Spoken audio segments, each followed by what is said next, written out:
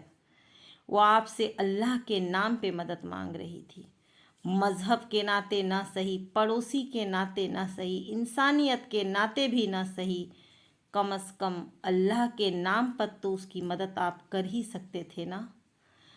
وہ آپ سے رحم کی بھیک مانگ رہی تھی، لیکن آپ کو رحم نہیں آیا۔ اگر وہ اللہ سے یا در مصطفیٰ سے مانگتی تو کیا وہ بھی اسے یوں مجبور عورت کو دھکے مار کر ٹھکرا دیتے؟ وہ آپ کے قدموں میں گری تھی ابو، آپ کو یہ حق نہیں تھا کہ آپ اسے دھکے دیتے۔ آپ نے اس کی مدد نہیں کی تو کیا اللہ نے بھی اس کی مدد نہیں کی؟ جو عورت اللہ کے لیے نکلی تھی اور اللہ تعالیٰ خوفناک جنگل میں خطرناک جانوروں کے بیچ کیا اسے زندہ نہیں نکالا تھا؟ میں چودھری صاحب کے پاس الفاظ ختم ہونے لگے تھے۔ یہ لڑکی واقعی ان کی نیکیاں خراب کر رہی تھی۔ چپ کرو، اس معاملے میں مجھ سے بحث مت کرو، بس تم خاموش ہو جاؤ۔ ان کے الفاظ میں بے رفتگی تھی، جیسے اب بولنے کے لیے کچھ بچا ہی نہ ہو، پھر بھی وہ اپنا دفاع کر رہے تھے۔ ٹھیک ہے، اس معاملے کو یہیں ختم کریں۔ ایک سادہ سا سوال آپ سے، جنت بوا کو کیوں قتل کیا آپ نے؟ چودھری کا وجود پر کھچے سے اڑا دیا گیا۔ وہ راز جو زندگی میں وہ دفن کر چکے تھے، وہ سب کچھ سامنے آ گیا تھا ایک بار پھر۔ آیت ہاتھ باندھے ان کے جواب کی منتظر تھی۔ نام مت لو اس کا، وہ بے غیرت لڑکی تھی۔ وہ دانت چبا کر غصے سے بولے۔ تو کیا آپ غیرت مند ہیں؟ دوسرا بم پھٹا۔ چودھری کو لگا تھا کہ وہ کسی عدالت میں کھڑے ہیں اور سامنے کھڑی لڑکی ایک وکیل ہو جو ان سے تمام حساب لینا چاہتی تھی۔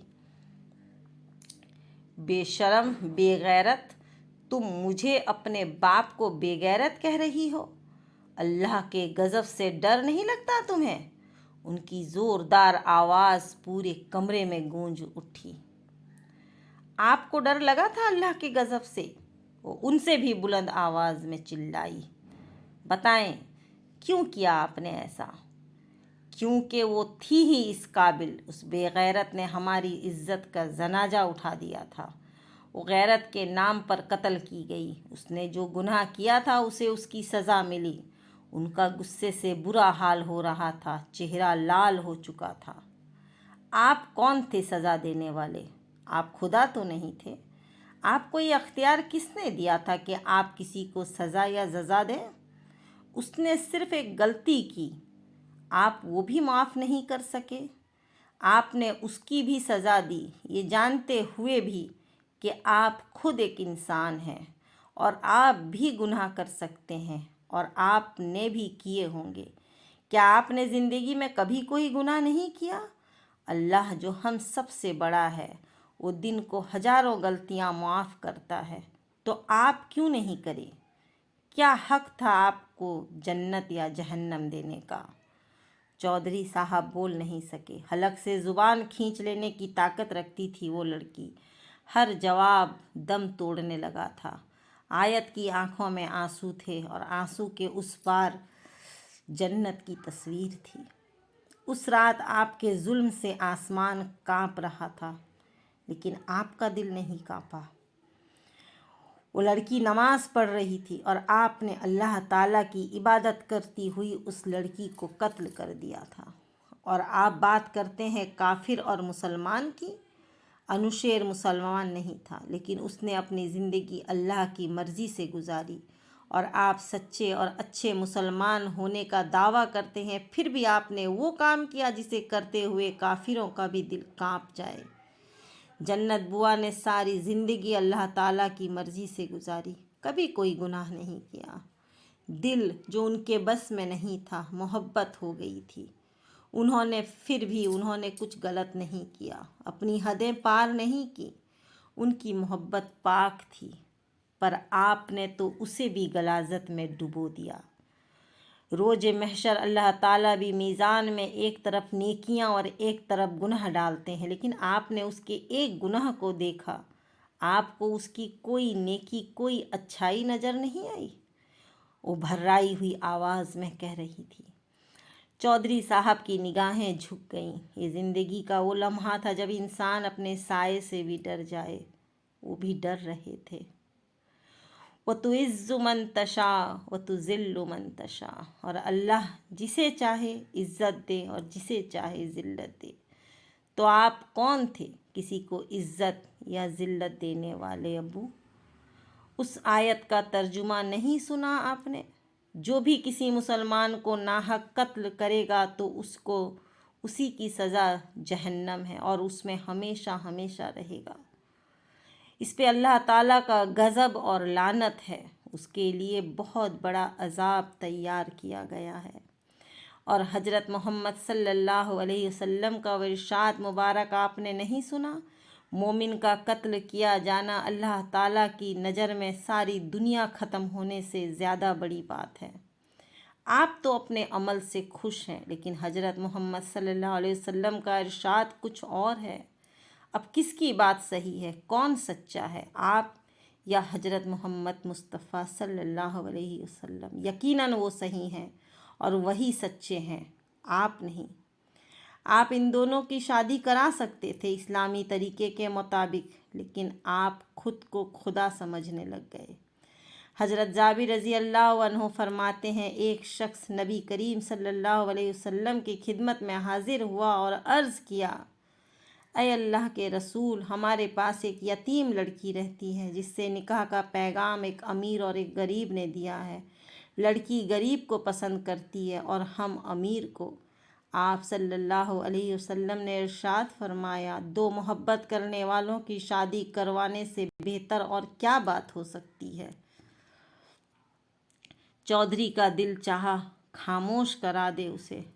اس کی باتیں تیر بن کر ان کے دل میں اتر رہی تھی، وہ ان کے وجود کو زخمی کر رہی تھی۔ غیرت، اتنے بڑے گاؤں کے اتنے بڑے چودھری کی غیرت یہی تھی کہ نماز پڑھتی ایک لڑکی کا قتل کر دیا؟ وہ تب جب نہ وہ اپنی صفائی میں کچھ کہہ سکتی تھی اور نہ ہی اپنے دفاع کر سکتی تھی۔ غیرت کے نام پر حوا کی اور کتنی بیٹیاں قتل کریں گے؟ اور کب تک سزا صرف معصوم لڑکیوں کو ملتی رہے گی؟ آدم کے بیٹے اپنی مرضی سے گناہ کریں گے اور انہیں کوئی سزا نہیں ملے گی؟ ہر بار ہر سزا بیٹی کے لیے کیوں؟ غیرت صرف بیٹی کے نام پر؟ ابو جہل کے دور میں بھی بیٹیوں کو زندہ دفن کر دیا جاتا تھا۔ آج وہ وقت آیا، ایک بار پھر سے واپس آ گیا ہے۔ بیٹیاں رحمت ہوتی ہیں، اس طرح زمین سے رحمت کو ختم نہ کریں ورنہ کچھ بھی باقی نہیں رہے گا۔ اگر بیٹیاں نہ ہوئیں تو باپوں کے جنازے سناٹے میں اٹھیں گے، والدین کے لیے مصیبتوں کے وقت دعا کرنے والے ہاتھ ختم ہو جائیں گے۔ اگر اس طرح حوا کی بیٹیاں قتل ہوتی رہیں نا تو وہ دن دور نہیں جب پوری دنیا میں ایک قیامت برپا ہوگا اور ہر بیٹی اپنے باپ جیسے عظیم رشتے پر سے بھروسہ کھو دے گی۔ وہ روتے ہوئے کمرے سے باہر نکل گئی اور چودھری افضل کے وجود کے ٹکڑے ٹکڑے کر گئی۔ وہ افسوس اور دکھ کی اس سیڑھی پر کھڑے تھے جہاں سب کچھ نظر آتا ہے، کوئی بھی دھند باقی نہیں رہتا۔ بہت بڑا آئینہ سامنے ہوتا ہے اور اس میں انسان کے اپنے اعمال ہی نظر آنے لگتے ہیں۔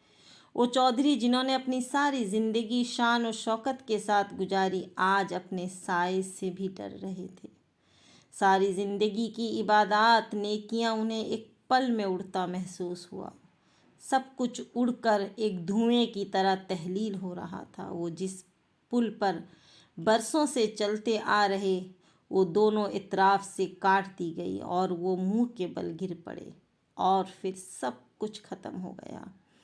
ان کے نام کی وہ بلند و بالا عمارت، ان کے غرور اور انا کا تاج محل